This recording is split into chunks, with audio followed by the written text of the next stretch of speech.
All right, good morning. Welcome to Line by Line Bible Studies. We're continuing today in Psalm 69. We read it at the end of the study last time. Didn't do much except talk about it a little. It's, there's some verses here that are quoted in the New Testament, of course, in regards to Christ's crucifixion. And you can, in the forlorn sort of, in several, well, in Psalm 22 and also in this one, when David recounts his darkest moments, in those moments, through the Spirit, he prophesies of the suffering of Christ. And so, even in the verses that aren't exactly quoted in the New Testament, you can see shadows of that. And it goes to a lot of things because the things that Christ suffered were common to man in he was tempted in every way such as we are. Even in the garden, there was a movie, a lot of Christians have never seen The Last Temptation of Christ, but I have. I remember we saw it when it came out. So, and interestingly, it's not scriptural, but of course, but what they did is they did something interesting where they portrayed him being tempted to come down off the cross. That was the sort of the last temptation. And the whole movie takes place in like a fantasy where he does come off the cross, but at the end you find out, oh no, he didn't come off the cross. He just stayed up there. It was just like what would be. And so the upset about it is kind of just people don't like people messing around with Jesus, and I understand that. but it's an interesting thought. Because it focuses in on the fact of like that moment in the garden when he's praying, in the agony. It's a sort of temptation also. Nevertheless, not as I will, but as thou. It's not God, it's not the will of the Son, but the will of the Father that will be done in that case. And that's an example to us that often in the presence of suffering, we have to submit to it. And it's not an easy pill to swallow. Because sometimes that's what God expects of us. And in the midst of it, it can seem like the end, even though it is not. I was going to say may not be. Well, it may not be the end of your life, but it is not the end.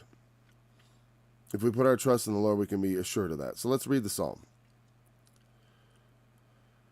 I'm not endorsing the movie, The Last Temptation of Christ. We saw it on VHS, by the way. We rented it. We didn't go to the theaters and see it. It flopped horribly, but just in case any unclarity on that. Any lack of clarity. All right. A Psalm of David. Save me, O God. For the waters are come in unto my soul. I sink in deep mire, where there is no standing. I am come into deep waters, where the floods overflow me. I am weary of my crying, my throat is dry. Mine eyes fail while I wait for my God. They that hate me without a cause are more than the hairs of my head.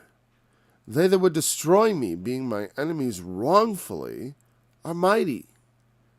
Then I restored that which I took not away.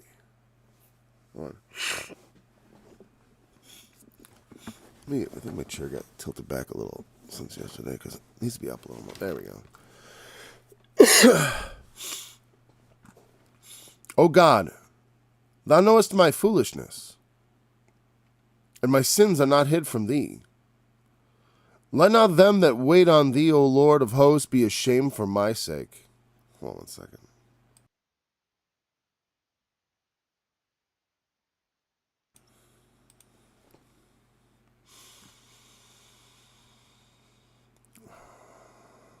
Did I scroll too far? Oh yeah, I've been in the middle of the verse. All right, verse 6. Let not them that wait on thee, O Lord of hosts, be ashamed for my sake.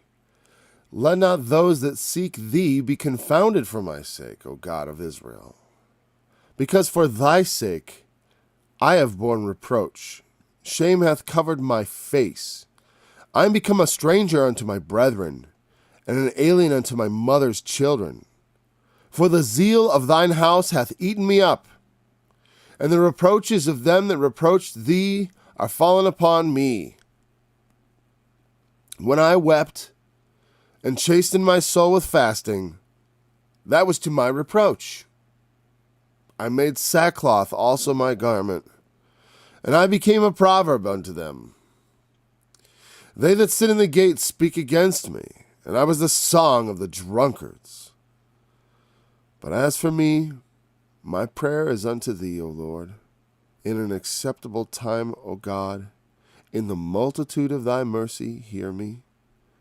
In the truth of thy salvation, deliver me out of the mire, and let me not sink. Let me be delivered from them that hate me, and out of the deep waters. Let not the water flood overflow me, neither let the deep swallow me up, and let not the pit shut her mouth upon me. Hear me, O Lord, for thy loving kindness is good. Turn unto me according to the multitude of thy tender mercies, and hide not thy face from thy servant. For I am in trouble. Hear me speedily. Draw nigh unto my soul, and redeem it. Deliver me because of mine enemies. Thou hast known my reproach, and my shame, and my dishonor. Mine adversaries are all before thee. Reproach hath broken my heart, and I am full of heaviness. And I looked for some to take pity, but there was none. And for comforters, but I found none. They gave me also gall for my meat, and in my thirst they gave me vinegar to drink. Let their table become a snare before them, and that which should have been for their welfare, let it become a trap. Let their eyes be darkened, that they see not, and make their loins continually to shake. Pour out thine indignation upon them, and let thy wrathful anger take hold of them. Let their habitation be desolate, and let none dwell in their tents. For they persecute him whom thou hast smitten, and they talk to the grief of those whom thou hast wounded. Add iniquity unto their iniquity, and let them not come into thy righteousness.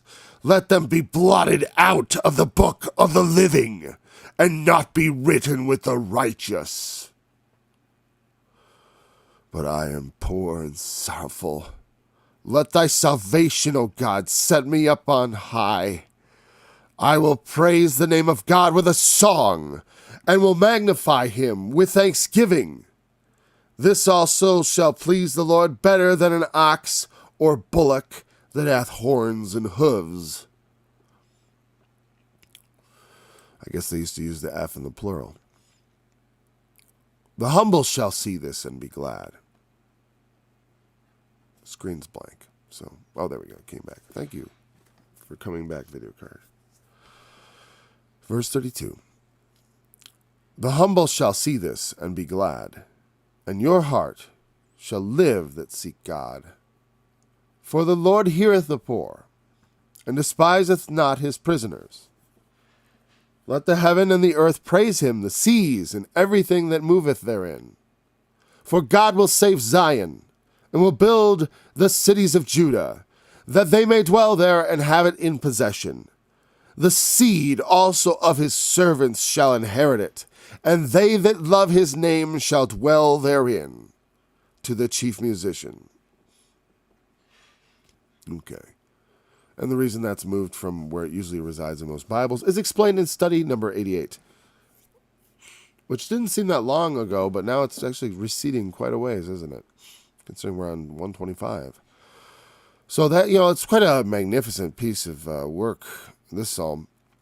Like the last one, I felt like it was kind of like crazy. It sounded like the addled musings of an old prophet or something. Because like I said, it sounds like old David. This is not. This is probably written in middle age, on looking back maybe, whatever, I don't know, but because this kind of, David went through had to go through things to be able to write this psalm. And also Psalm 22. You can't write it in your youth. The Lord is my shepherd. You can trust that and believe that in your youth. You write things like that. That's how it always feels. Psalm 23 seems like the kind of thing David sung as a young man, whereas Psalm 69 sounds like something that came out of him in middle age. At least, it's just my assessment. Based on, sounds like.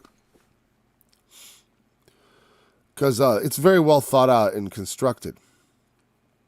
He goes through, first, he looks at his own situation here, right? And he lays everything out. They hate me without a cause.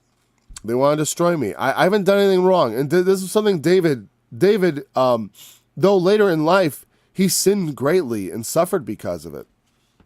This is from back when he, when Saul was trying to kill him, he hadn't done anything. All he'd done was serve him like to his utmost. Almost, he was too good of a servant.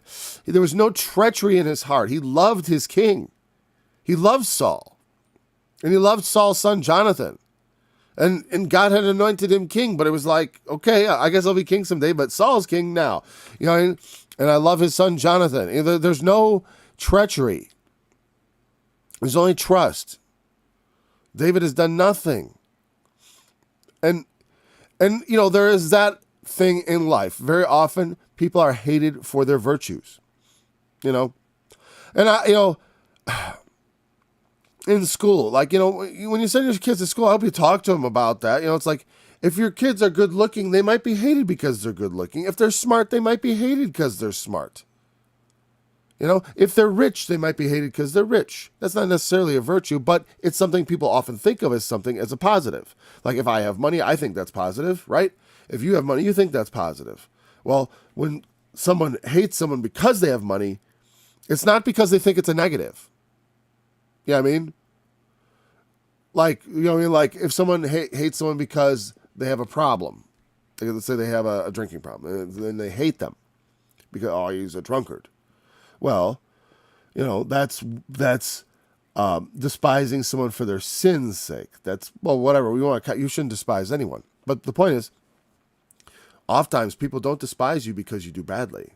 They despise you because you do well.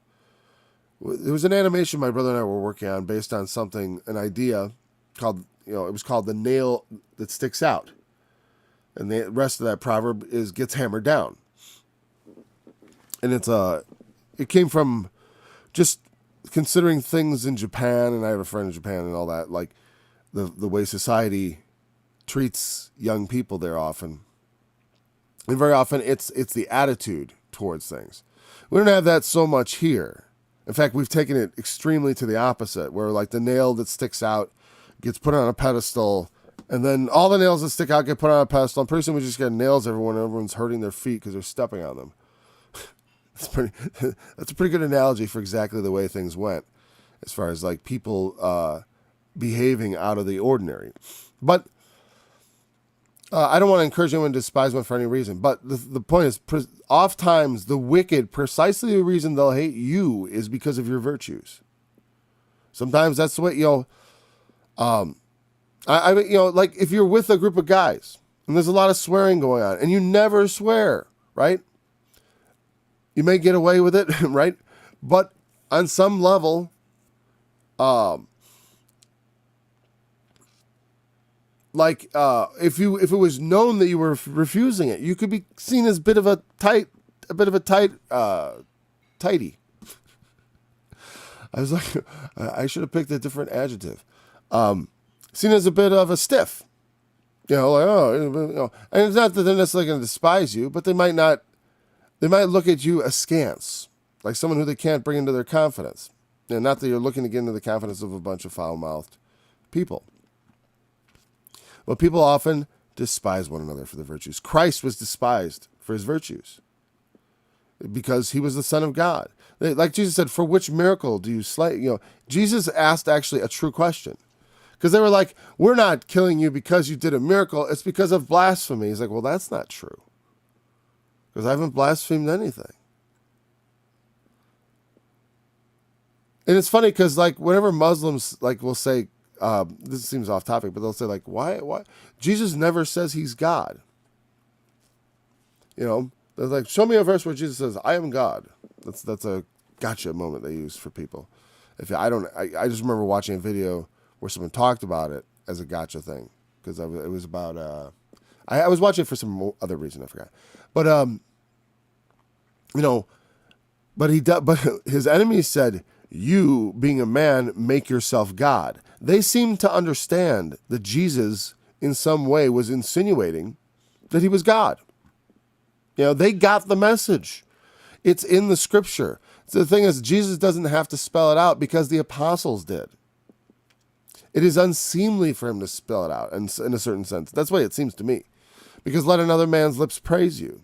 On some level, he spoke the truth, but he wasn't going to speak the naked truth entirely. Yeah, I mean, like it goes out in parables. I mean, that's all the proof you need for what I just said. So oftentimes we're hated for our virtues. And not only that, for God's sake. That's the best way. That is the most, that is the most, how do I want to characterize it? I don't know. But if you're going to be persecuted for a reason, that's the best reason. You know, number one, for the Lord's sake.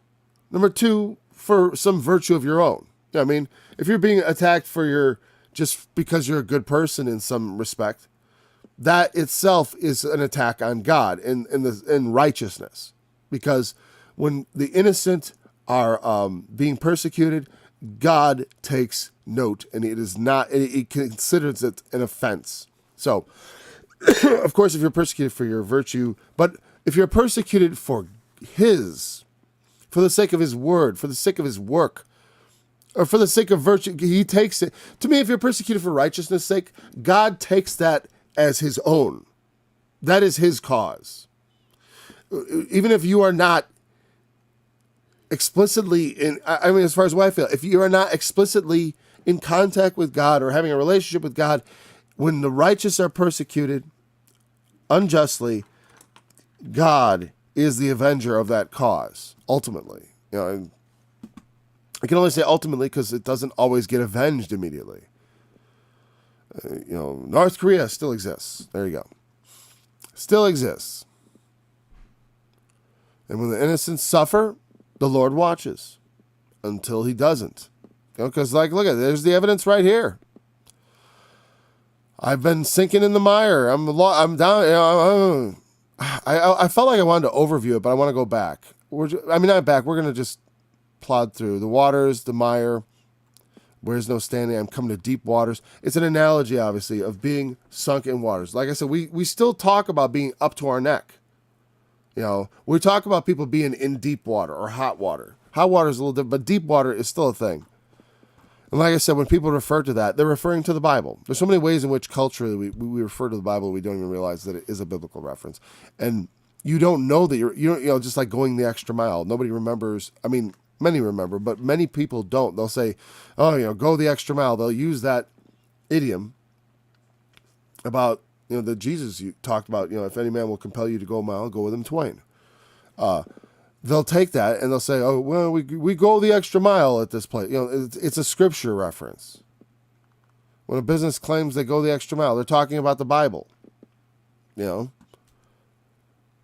it's funny because many times they don't even know anymore that that's what they're talking about. I remember discovering that, realizing that. I realized, oh, that's a Bible thing.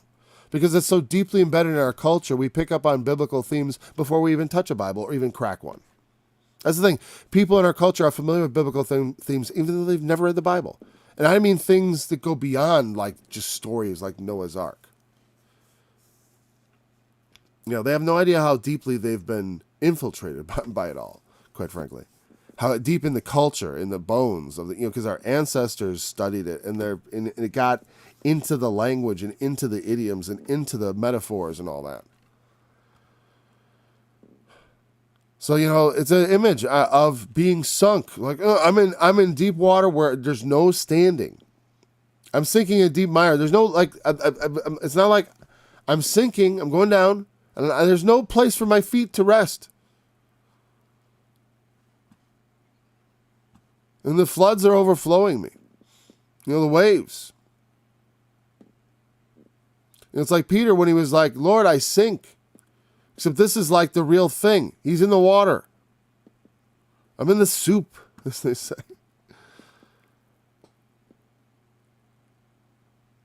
I'm weary of my crying. My throat is dried. My eyes fail while I wait for my God.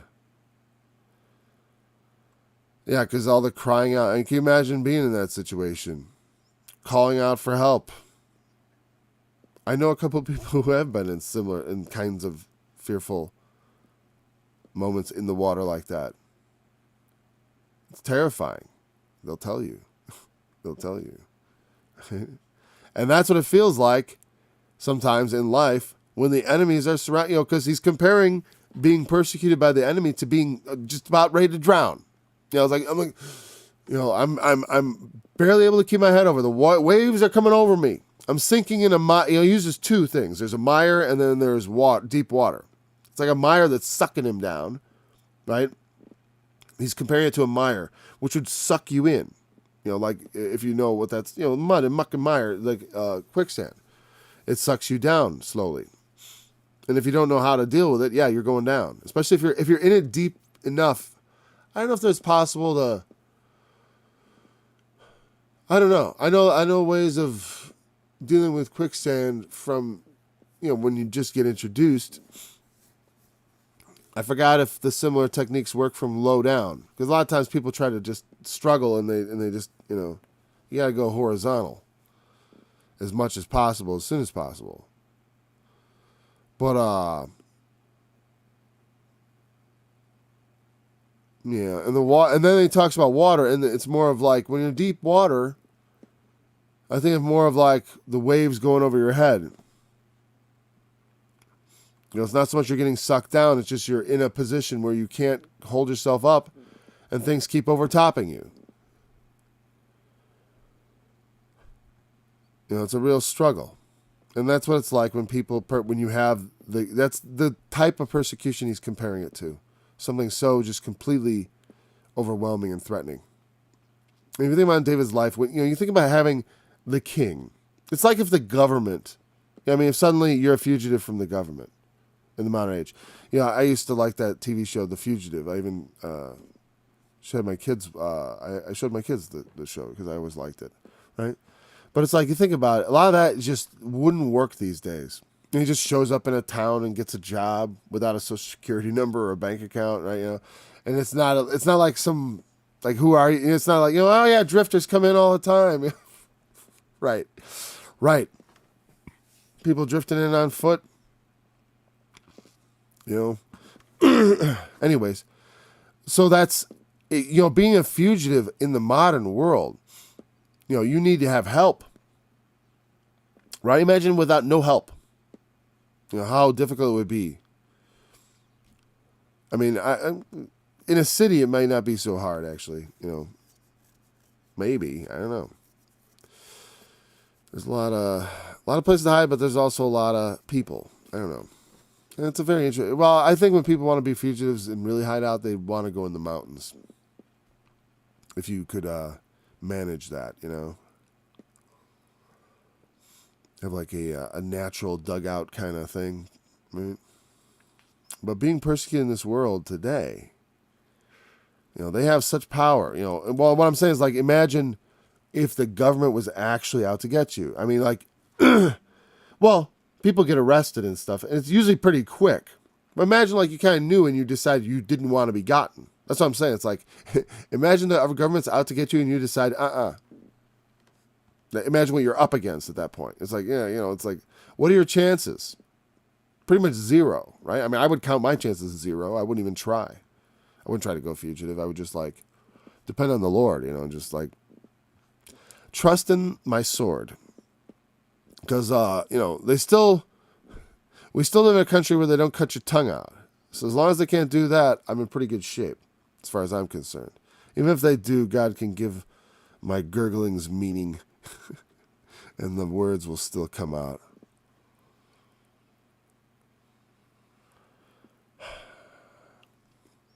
My enemies wrongfully When he says, then I restored that which I took not away. Because I don't feel like there's a lot of, we read this twice already in the past 2 days, and it's very clear in the basic meaning. But what about that? When I restore that, usually it says, when you steal, restore. When you take away, you must, that's part of that's part of what you're supposed to do. He that stole is supposed to restore what he stole and then be forgiven. That's the idea. It's like, well, that's part of forgiveness, is to restore. And what he's saying here, I restored that which I, it's like, so to me it sounds like false accusation. In David's case, to me it almost would be like, there was a point at which Saul sort of started to try to kill him and then stopped and took David back for a while. And then that was when he threw the javelin at the wall and David really started taking off.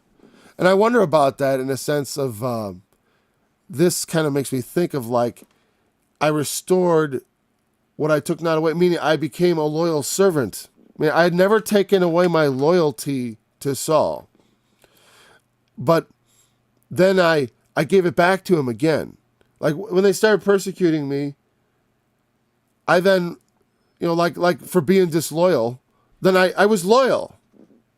And then I get persecuted anyways. I'm saying? I restored that which I took not away. What I was accused of stealing, so I returned the thing I had not stolen. You know what I mean? Because I think he's using this as a, not as a specific thing. Like he didn't actually steal anything, obviously. He's using it as an analogy for what actually happened. And whatever it was, it's something like that. Like I wasn't disloyal, but then I became loyal again just to prove myself. I went, I never took away that loyalty or betrayed. That's how, if I think of David, that's the way it best fits to me. Christ,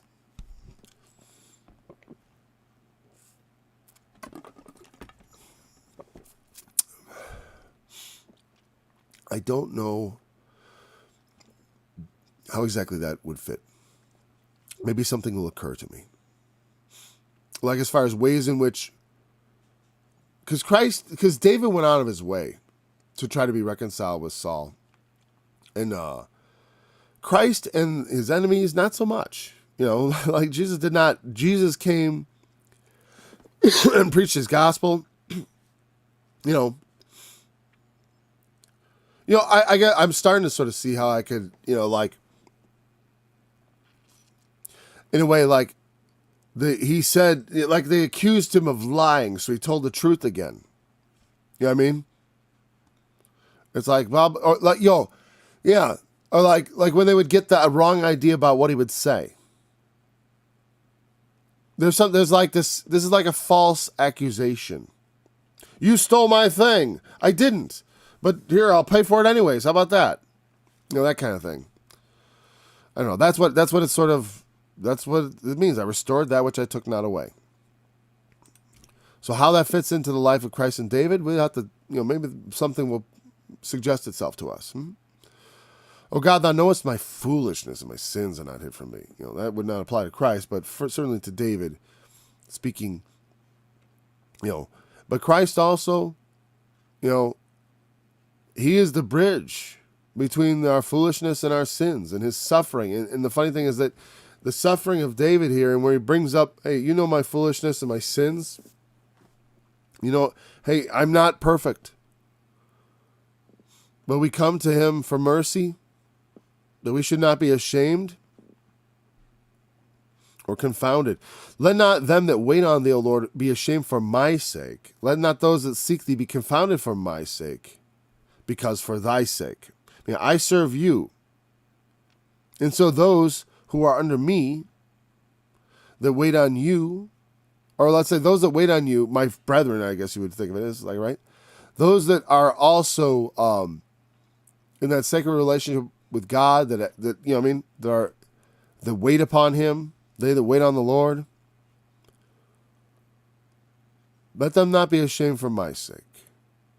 And I suppose because, that could be said. Like, I am a fool. You know what I mean? Like, I could be the things have happened in my life that, if exposed, I suppose some people, hey, well, I'll tell you what, when I went to church, I exposed things about myself, which I've talked about in the study, so I'm not going to talk about it again in specific, really, but because I talked about things like sins openly, and for which I was despised by some, not all.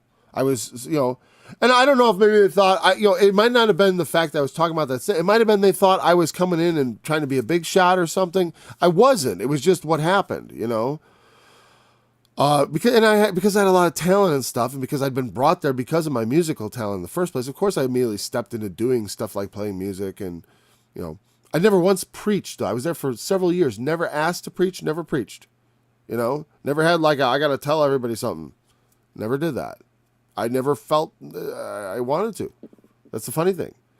I liked leading worship.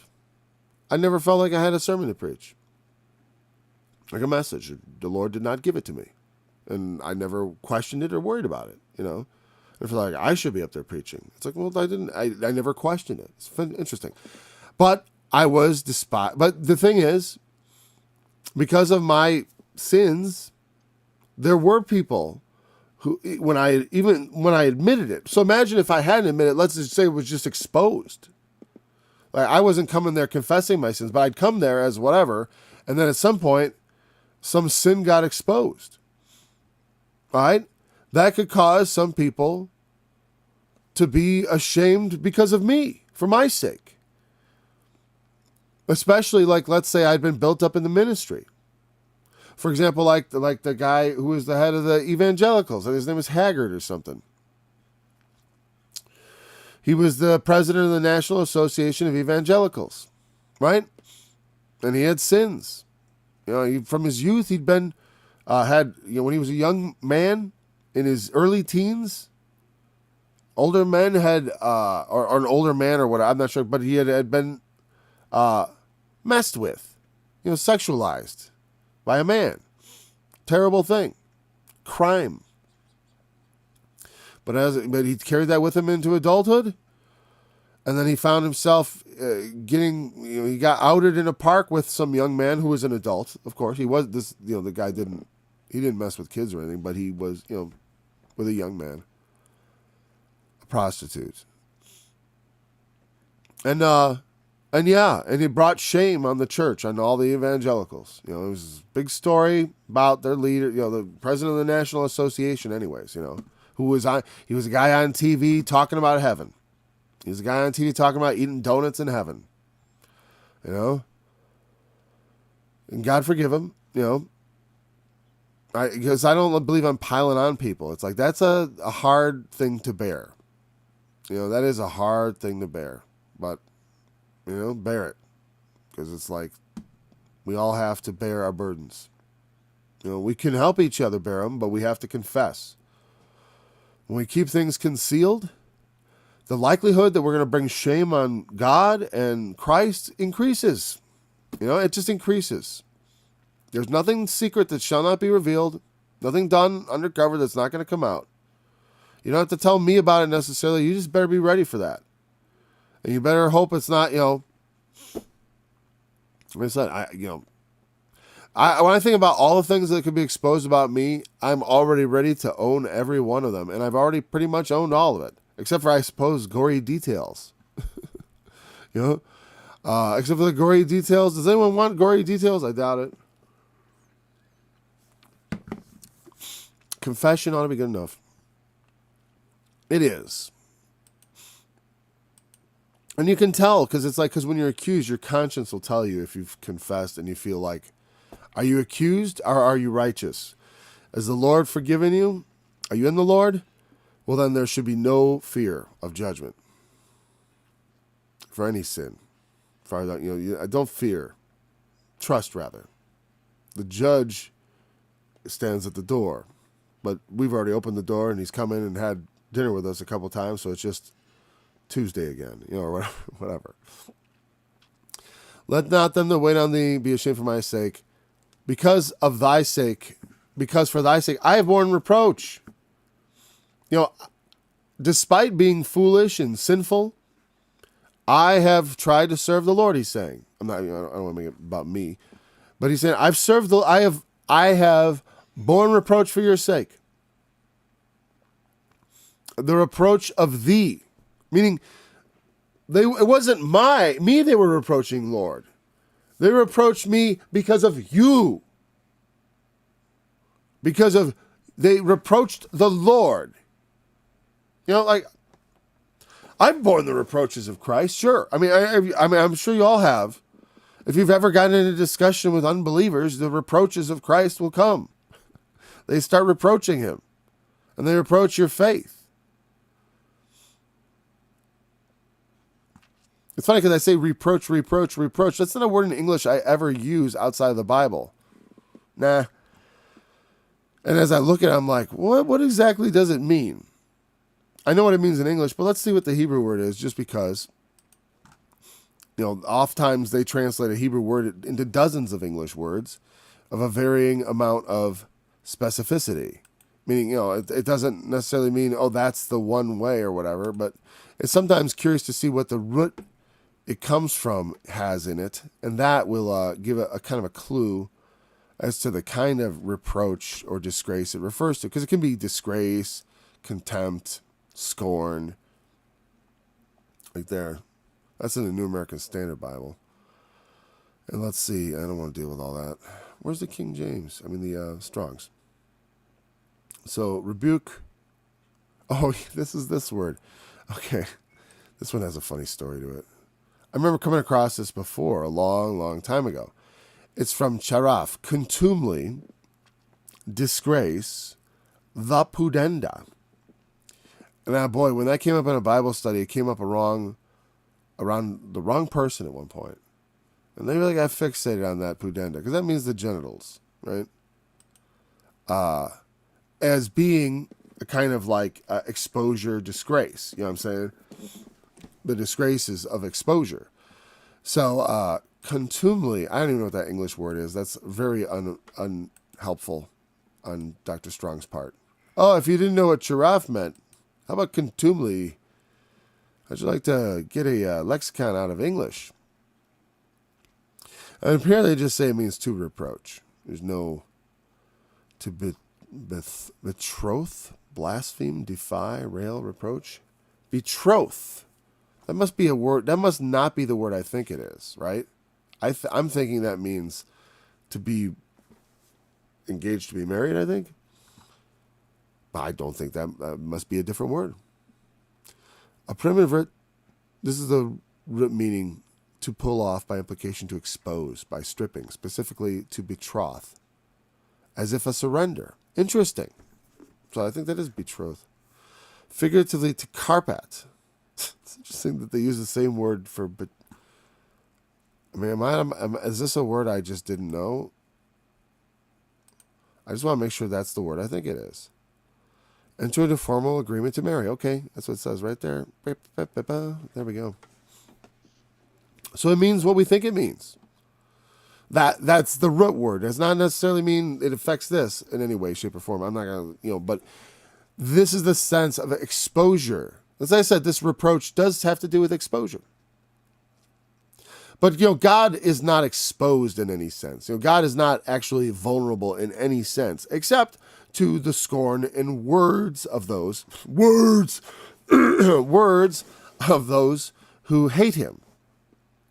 And so, for the sake of God, where is your God?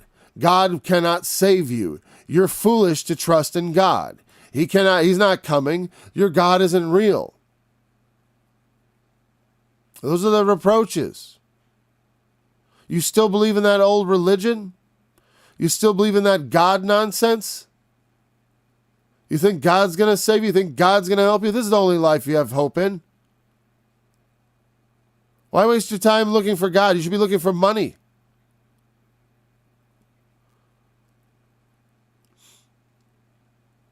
And even more so when they hate you. You know what I mean? It's one thing, just in average life. I mean, I'll tell you what, you can go online and get hated pretty fast if you want, because just categorically being a Christian is unpopular among a lot of people. A lot. Certainly not all, depending on where you go. But that kind of approach, but then also truly for when you actually do something, when you actually wound the enemy, when you actually have virtue that they can see, like I said, they despise me. He's being reproached not just categorically, but for his virtues, for his faithful service to God. Where is you serve God? Well, where is he now? Where is your God now? You served him all these years. Where is he? As they cast you out, as they take everything from you, as you live in a cave, as you sink deeper and deeper in the mire, as you sink deeper and deeper in debt or in want. Where is your God?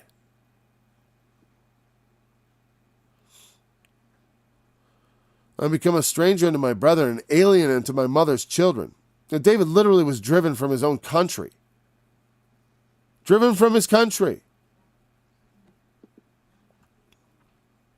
It's weird to think that if I was driven from my country, I'd have to go to Mexico to be free. You know what I mean? I wouldn't go to Canada. Land of tyrants. But they can just, if they don't like your protest, they'll just declare it a national emergency and call in the army. Oh, okay, that's good to know. It's like we're not supposed to have a standing army. A standing army. If they ever sent the U.S. Army against its citizens, the citizens should actually kill the whole army. That's my opinion. Because that's illegal. I don't know. I guess that's the Civil War, right? Isn't that the Civil War? Probably shouldn't have said that. Or whatever. I'm just kidding. Anyways, but the next... I have become a stranger to my brethren, alien to my mother's children. For the zeal of thine house hath eaten me up. Certainly, whatever. The government shouldn't send the army against its own people. Civil War is different. They raised two armies to fight each other for the most part. But then it got a little personal with like Sherman's march through Georgia and all that. But they weren't surrendering. So that's how it goes. In war, you never get to say ahead of time, like, oh, we won't let it go too far. We won't let it go that far. That's what, right now, this current conflict, that they just keep letting it go. The longer you don't stop it, the worse it gets. And they really should think about how to stop it, as opposed to how to... Everyone's thinking about, how do we win this? We can't win it. There's no win. There's only stop.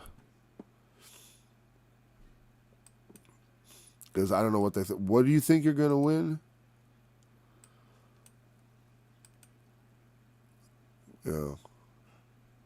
Most of them are going to win a deep, dark grave.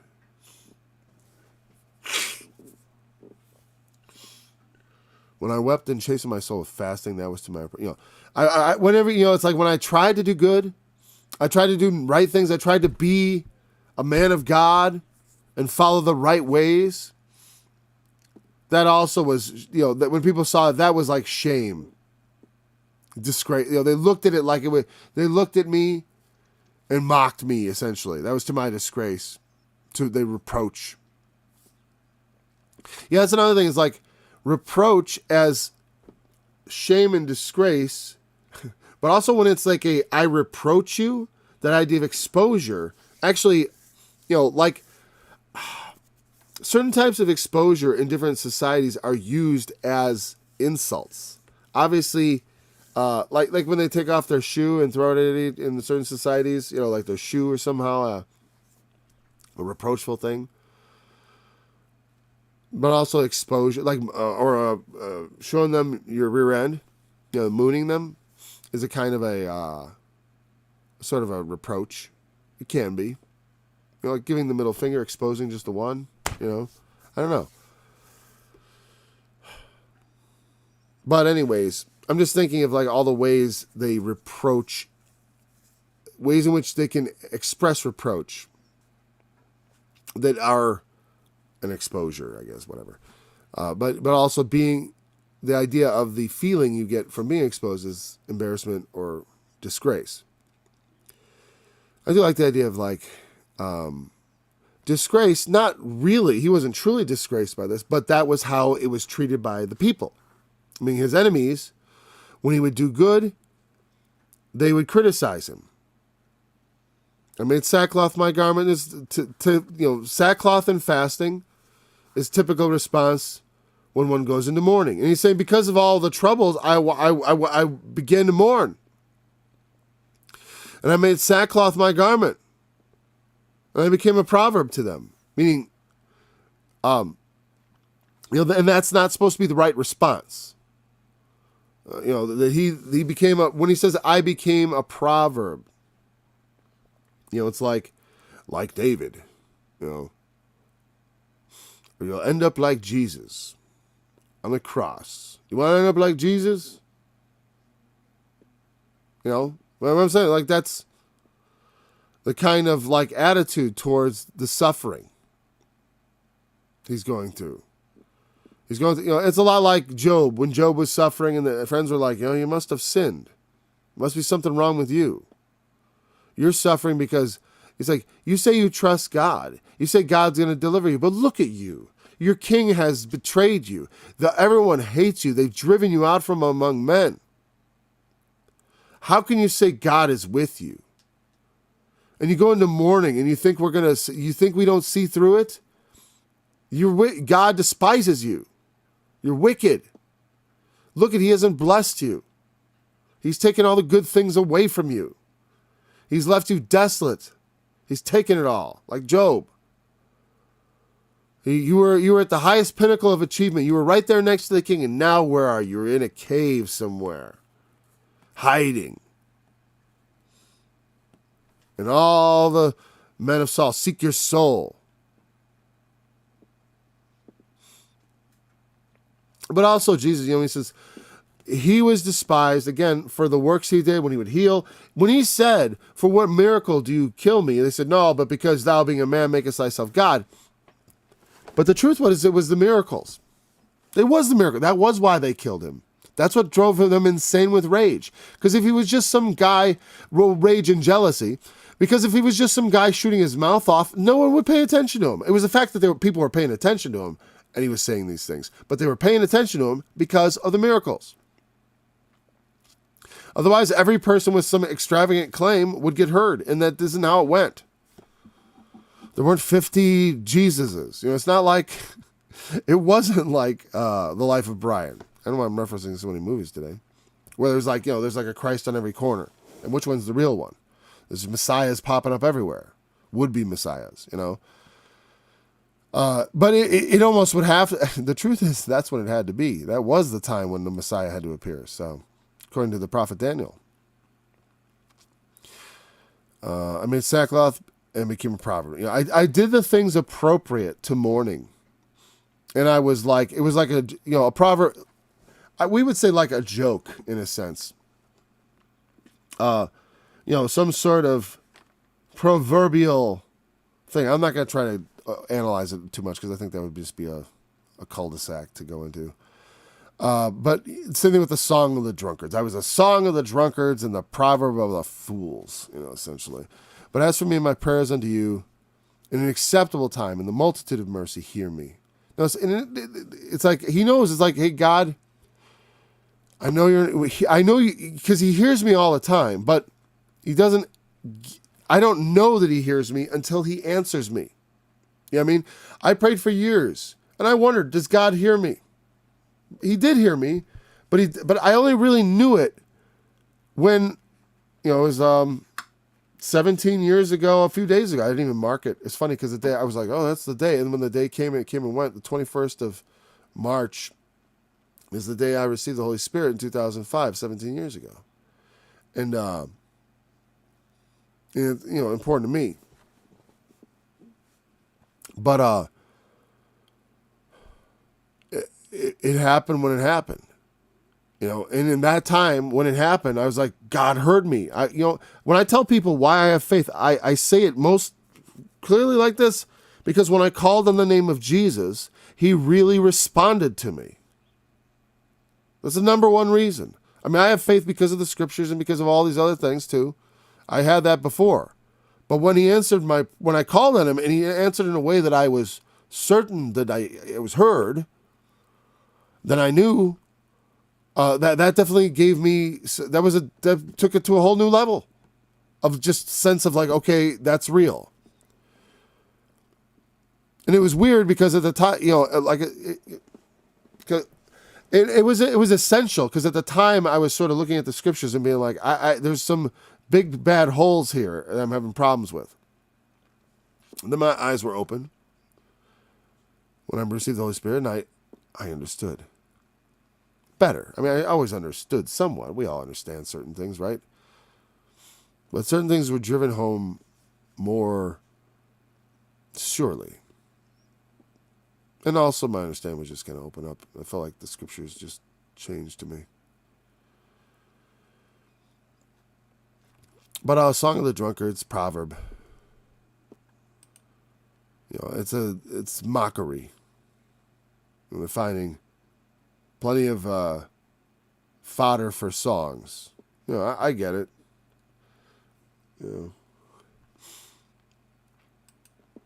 But as for me, my prayers into in the multitude of your mercy, hear me. In the truth of thy salvation. So there's an acceptable time to God. We can call on God a lot and maybe not know that we're being heard. But when that acceptable time that he refers to is when he hears and responds in the truth of his salvation. Because the truth is revealed in God's salvation. They can mock, they can say all kinds of bad things, they can call you the servant of Satan, they can say whatever they like about you, they can do whatever they want to you, but the truth is revealed in God's salvation. When he raises us from the dead, when he saves us out of the hand of our enemy and restores our fortunes, when he comes and destroys them that would destroy us or had destroyed us, depending on where we're standing, that's when the truth is revealed. Who serves God and who serves God not. God will make a distinction in an acceptable time. And it goes that with many things. In God's good time, he does what he wants. It's all set out at a certain time. We always want things right now because we're kind of living a stream of consciousness that only exists right now. We don't have 10 minutes ago is gone. I was there and it's gone. It's so gone. You know what I mean? Like as far as from us. And the future is just so not here. You know what I mean? So not. All we have is right now. And so we tend to think in right now terms because why not? I mean, we do plan for the future and stuff, but it is not bad. Sufficient to the day is the evil thereof to stay in the moment. It's not entirely, here's where we are right now. I'm conscious now. I can pray. This is because I don't pray to the Lord in the future. I pray to him right now. I mean, I will in the future, but I can't now pray to him in the future. That's silly. That's what I'm saying. I can't pray to him in the future. I must pray to him in the now. Now is the time to call on God. Now is the time to prepare. So that in that acceptable time, those prayers, they're answered. I've had a lot of prayers. I don't count them unanswered. They're all just with God. He's got them all. What does it say? Keep them in your, was it book? I thought there was another thing he put the prayers into. Whatever. It's just a poetic thing. But he keeps, he knows every word we've spoken. Every idle word we'll give account of in judgment. So I know he heard all my prayers too. That's a good, comforting thing. He's not just judging your idle words. He's also taking heed to your idle prayers, to your idle tears. He is not unfeeling or unhearing. No. In the truth of thy salvation. Because salvation just makes manifest the truth. But, the most important truth of all, which is our judgment. I mean, that's the truth. That's important to me. My judgment is important to me. For sure. You know? Deliver me out of the mire. Let me not sink. Let me be delivered from them that hate me and out of deep waters. So again, returning to the analogy. Let not the water flood overflow me. Neither let the deep swallow me up. And let not the pit shut her mouth upon me. You know, there he threw in another one, which he didn't really talk about. But it reminds me again of Korah, and the gainsaying of Korah, when the earth opened up its mouth and swallowed them up, and they went down alive into the pit. That concept of being just swallowed up of the grave is just another way of going down quickly. You know, like, because you're in this deep, deep, deep, and then suddenly you're gone. Suddenly you go under and never come out again. Suddenly the mire sucks you down, and there's no return. Suddenly the earth shuts its mouth, and all is quiet. You know? And we have no hope except in him to escape that. Every one of us is going down to the pit, and it will swallow us up. Except that God pry its mouth open. Open the mouth of death itself and pull us from it. Yeah, we're going to just pick it up at verse 16. Because I don't see... We have more concepts to open up here. Well, I should just go to the end. I guess I felt since we started late, I was like anxious to get finished at the end here. Let me see if it's... I mean, it all just is the same in many ways, but in specificity, a little different. Yeah, let's just pick it up next time. Pick it up at verse 16. We have the water, and then hear me. All right, we'll start talking in verse 16 next time. Thanks for joining me in this study. Look forward to being back again tomorrow to continue. So I kind of want to, but I feel like I'm either going to do it short shrift, or I'll take too long and we'll be 10 minutes over or something like that. So I don't want to do either of those things. I got to get going. So thanks for joining me, and we'll be back again tomorrow.